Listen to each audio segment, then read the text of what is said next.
Market లో invest చేసి మీ డబ్బులు డబుల్ చేసుకోవాలనుకుంటున్నారా? సుందరరామిరెడ్డి గారి సెమినార్ కి అటెండ్ అవ్వండి. నమస్తే, welcome back to Suman TV. Present మనతో పాటు ఉన్నారు certified wealth manager Sundar Rama Reddy గారు.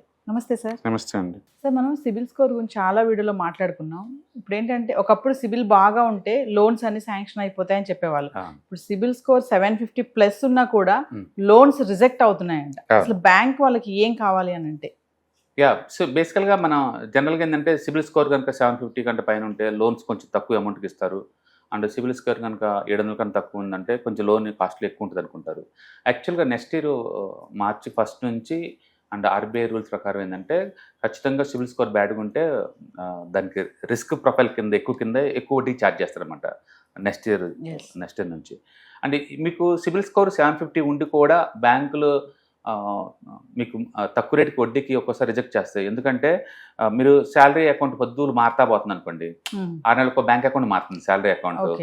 ఇదేదో సంథింగ్ డిస్టర్బెన్స్గా అనిపిస్తుంది అని చెప్పేసి అలాంటప్పుడు 750 వచ్చినా సరే బ్యాంకులు ఆలోచిస్తాయి, నేను ఇవ్వను మార్చుకోవడాలు. డిఫరెంట్ అకౌంట్స్ ఉండొద్దు, ఫ్రీక్వెన్సీగా మార్చవద్దు, ఫ్రీక్వెన్సీ కంపెనీలు మారద్దు, అదొకటి. రెండోది క్రెడిట్ కార్డుని బీభత్సంగా వాడుతున్నారు అనుకోండి, ఓవర్గా యూసేజ్ చేస్తున్నారు అనుకోండి, ఈ క్రెడిట్ కార్డు ఎక్కువ వాడుతున్నారు శాలరీతో పోల్చుకున్నప్పుడు అని చెప్పేసి వాళ్ళు అలాంటి కూడా నీకు 750 అబవ్ ఉన్నా సరే కన్సిడర్ చేయకపోవచ్చు. అండ్ రెండోది మల్టిపుల్ లోన్స్కి ఎంక్వైరీ చేస్తా ఉన్నారు అనుకోండి, మీ ఎంక్వైరీలు అన్ని లోడ్ అవుతూ ఉంటాయి సిస్టంలో. మీరు తీసుకోకపోయినా ఎంక్వైరీస్ తోటి అర్థమైపోద్ది ఇటు ఓవర్గా లోన్ ఎంక్వైరీ చేస్తున్నారు అనే విషయం. అట్లా అలాగే లోన్ యాప్స్ టూ మచ్గా వాడుతున్నా, లేకపోతే ఏదైనా ఈఎంఐ బౌన్స్ అయింది అనుకోండి ఒక చెక్ అయినా సరే, మీ పేబుల్ కెపాసిటీని వాళ్ళు డౌట్ పడతారనమాట, వీళ్ళకి ఏదో తేడా వస్తుందనే విషయం. అలాగే మినిమం డ్యూ పేమెంట్ కడుతున్నారు, మొత్తం కట్టాల్సిన పని లేదు. ఒక్కోసారి మినిమం అమౌంట్ కట్టేసి కావాలంటే రెస్ట్ మంత్ కట్టుకోవచ్చు అనమాట. మరీ టూ మచ్గా నువ్వు మినిమం అమౌంట్ పే చేస్తున్నావు అనుకోండి, మీ పేమెంట్ మెథడ్ మీద వాళ్ళకి డౌట్ వచ్చింది అనమాట. అట్లా మీ బిహేవియర్ని బేస్గా తీసుకొని కూడా 750 ఉన్నా సరే అండ్ బ్యాంకులో లోన్ రిజెక్ట్ చేయొచ్చు. అందుకని ₹1,00,000 ఉంటే శాలరీలు వస్తుంది, 10,000 ఉంటే శాలరీ రావు, ఇలాగేం లేదు. సిబిల్ స్కోర్ ఇంపార్టెంట్, బట్ ఆ ఇంపార్టెంట్ కూడా ఎలాగంటే మీ పేమెంట్ హిస్టరీని చూస్తారు, మీ ఫైనాన్షియల్ బిహేవియర్ని చూస్తారు, దాన్ని బట్టేసి వాళ్ళు చూస్తుంటారు అనమాట. కాబట్టి మీ బిహేవియర్కి వాళ్ళు అబ్జర్వ్ చేస్తాను ఊహించుకోండి, ఎందుకంటే ఎవ్రీథింగ్ ఈరోజు డిజిటలైజేషన్ అయిపోయింది. అందుకని మీరు తీసుకునే లోన్స్, మీ పేమెంట్ మెథడ్స్ ఎన్నిసార్లు బౌన్స్ అవుతుంది అండ్ ఎన్ని కొత్త లోన్ మీరు ఎంక్వైరీ చేస్తున్నారు, వీటన్నిటి మీద వాళ్ళు చూసి ఇస్తారనమాట. అందుకని 750 ఉంటే గ్యారంటీడ్గా తక్కువ రేటుకి లోన్ దొరుకుతున్న గ్యారంటీ ఏం లేదు. అది ఒకప్పుడు ఉండేది, బట్ ఇప్పుడు ఉండదు. బట్ ఇప్పుడు ఏదైనా సరే రిస్క్ ప్రొఫైల్ మెజర్మెంట్ ఎక్కువైపోయింది కాబట్టి అఫీషియల్గా నెక్స్ట్ ఇయర్ నుంచి అది లైన్లోకి వస్తుంది కాబట్టి, అండ్ సిబిల్ స్కోర్ ఎంత ఎక్కువ ఉంటే మనకు అంత బెటర్ అనమాట. కాబట్టి నెక్స్ట్ ఎప్పుడైనా అన్నెసరీ లోన్స్ తగ్గించండి, అంటే పర్సనల్ లోన్స్ తీసుకోమాకండి సాధ్యంత వరకు. ఈవెన్ సెక్యూర్ లోన్స్కి అన్సెక్యూర్ లోన్స్ కూడా తేడా ఉంది. నువ్వు టూ మచ్గా పర్సనల్ లోన్ తీసుకుంటున్నావు అనుకోండి, అండ్ స్కోర్ తగ్గించే ఛాన్స్ ఎక్కువ. అంటే మంచి శాలరీ ఉంటే నాకు వచ్చేస్తుంది లోన్ అనుకోవడానికి లేదు. పేమెంట్ హిస్టరీని బట్టి మీరు మీ ఫైనాన్షియల్ బిహేవియర్ని బట్టే ఉంటుంది అనమాట.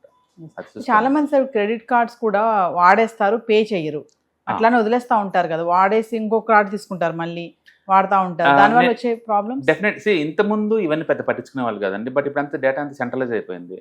అంటే credit card companies, banking companies, non housing finance companies, stock market అన్ని సెంట్రలైజ్ డేటాకి వచ్చేస్తున్నాయి. అంటే కేవీసీ ప్రాసెస్ అంతా సెంట్రలైజ్ అయిపోయింది. అందుకని మన బిహేవియర్ అబ్జర్వ్ చేస్తున్నారు, ఇంత ముందులా కుదరదు అనమాట. అందుకని మీరు 4 సార్లు పర్సనల్ లోన్ తీసుకున్నారు అనుకోండి, నువ్వు ఇంట్లో వాళ్ళకి తెలియదేమో, బ్యాంకులకు ఈజీ తెలుసు ఇంటి బ్యాంకులో తీసుకున్నాం అనే విషయం.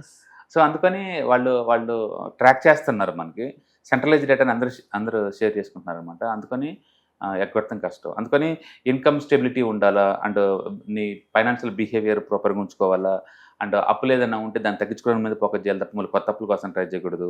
అండ్ అలాగే నువ్వు షాపింగ్ చేసేటప్పుడు కూడా ఏం కొంటాను అతిగా కూడా అవి కూడా ట్రాక్ చేస్తారు వాళ్ళు, వాటిని చూసుకుంటూ ఉంటారు. అండ్ పేమెంట్ అని ఇన్ టైంలో కట్టినా లేదా మినిమం బ్యాలెన్స్ పే చేసుకుంటా పోస్ట్పోన్ చేసుకుంటూ పోతున్నావు, ఇవన్నీ చూస్తారు. వీటన్నిటి బేస్గా తీసుకొని మనకి వాళ్ళు ఇచ్చే ఛాన్స్ ఎక్కువ ఉందన్నమాట. అందుకని మన బిహేవియర్ని కూడా దీంట్లో కలుపుతున్నారు వాళ్ళు. మన బిహేవియర్ని కూడా చూసేసి దాన్ని బట్టేసి వాళ్ళు ఇస్తారన్నమాట.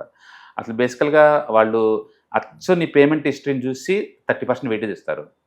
స్కోర్ ఒక్కటే కాదు, నువ్వు పే చేసేటప్పుడు పోస్ట్పోన్ చేస్తున్నావా, కొంచెం కడుతున్నావా, ఎన్ని రకాల లోన్స్ ఉన్నాయి, ఇవన్నీ ఉంటారు. రెండోది క్రెడిట్ ఎక్స్పోజర్, ఎన్ని రకాల క్రెడిట్ ఎక్స్పోజర్ ఉంది, దీంట్లో పర్సనల్ లోన్స్ పర్సనల్ లోన్స్ ఎక్కువ ఉన్నాయి అనుకోండి, రిస్క్ ఎక్కువ వస్తుందని చెప్పి దాన్ని కూడా రిజెక్ట్ చేస్తారు. అండ్ అది దానికి 25% వెయిటేజ్ ఇస్తున్నారు.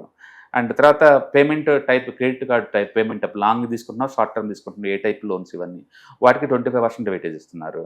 అలాగే అదర్ ఫ్యాక్టర్స్ వాళ్ళు 20%. ఇట్లా వాళ్ళు స్కోర్ ఉంది, ఎస్ అంతే తప్ప డైరెక్ట్ 750 ఉంది కాబట్టి అని అన్నట్టు ఏం చూడట్లేదు వాళ్ళు. అందుకని సింపుల్ చెప్పాలంటే మన ఫైనాన్షియల్ బిహేవియర్ని పెట్టేసేసి ఎక్కువ మంది నువ్వు ఎంక్వైరీ చేస్తున్నా, తక్కువ మినిమం అమౌంట్ కట్టి పోస్ట్ పోన్ చేస్తున్నా, అండ్ టూ మనీ లోన్స్కి అప్లై చేస్తున్నా, ఈఎంఐ బౌన్స్ ఏమైనా అవుతున్నా మనం డేంజరస్లో ఉన్నట్లు లెక్క.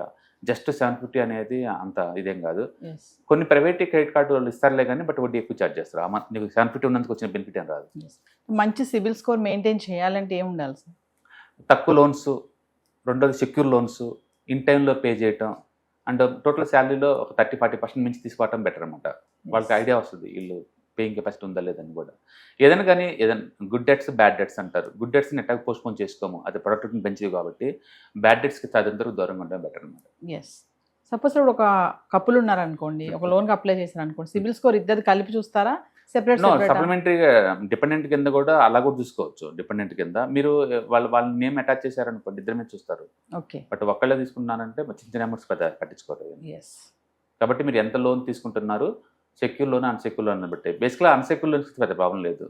But unsecure loans too much తీస్తున్నాం అనుకోండి, అయిన పర్సనల్ లోన్స్ ఇంట్రెస్ట్ రేట్ ఎక్కువ కదా, కాబట్టి వాళ్ళకి అర్థమవుతుంటారు ఫ్రీక్వెన్సీకి వీళ్ళు దుబారా ఖర్చులు పెడుతున్నారు అని చెప్పి. ఎస్ అందుకని నా ఏదో ఎక్కువ శాలరీ నాకు 2 లక్షలు ఉంది కదా, ఎంతమందిని ఎత్తారు అనుకోకుండా ఫస్ట్ క్రెడిట్ స్కోర్ చెక్ చేసుకోండి, సివిల్ స్కోరు, తర్వాత నెసరీ అయితేనే చేసుకోవటం బెటర్.